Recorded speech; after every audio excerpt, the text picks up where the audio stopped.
Hello, good morning students. You are listening to Jay Lalita, your English teacher. I welcome you to the e-classroom. This is the ideal time for all of us to adapt ourselves to the new technology in learning. I'm quite excited to teach you English through videos because it increases your knowledge retention and keeps you engaged. So students, kindly make use of all the resources provided by our school for your active learning. Before we go into the lesson, let us have a glimpse of some new words. Here they are on the screen. Pastime, entertainment, amusement, relaxation, recreation, avocation, enthusiasm. See the example sentences also. My favorite avocation is reading.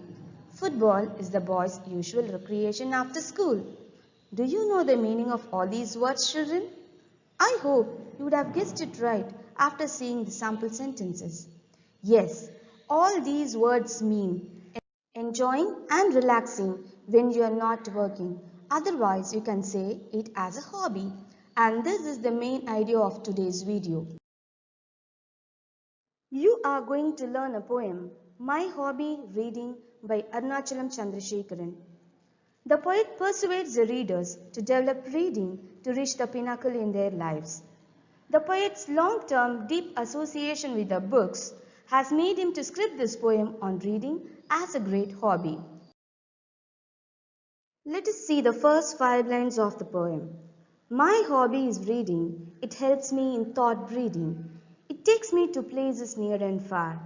So, the poet declares in the very first line itself that reading is his hobby. He says his reading hobby helps him to grow and cultivate many good thoughts. Those good thoughts take the poet not only to the nearby places but also to the remote and far areas. Now let us see the next few lines. It keeps my rational doors ajar. What does rational mean? It means intelligence. And ajar? It means slightly open. So the doors are slightly open. The poet compares his mind to a room and expresses that reading habit enables him to keep the doors of his mind unlocked and half open to permit intelligent and logical reasoning. It also prevents the unwanted entry of bad and wrong things. So let us see the next 3 lines. It teaches me to cackle and cry. Without wings, it lets me fly. Cackle means an informal laugh. So these lines says, reading practices the poet to take in both happiness and sorrow in the same spirit. It teaches him to laugh loudly during happy times and to cry and let out sorrow during painful times. Reading does not restrict or control the thoughts of the poet.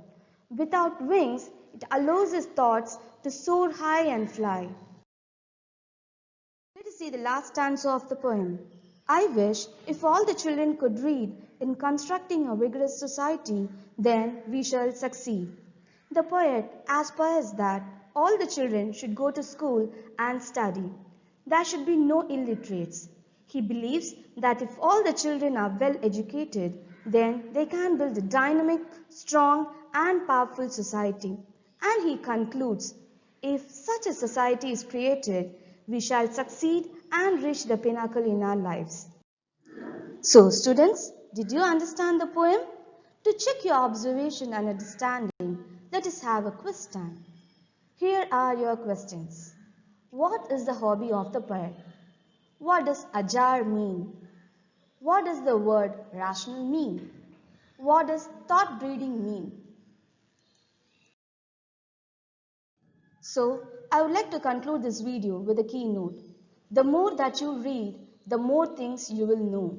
The more you learn, the more places you will go. So, thank you children. We will catch up in the next video with another fascinating topic. Until then, stay safe.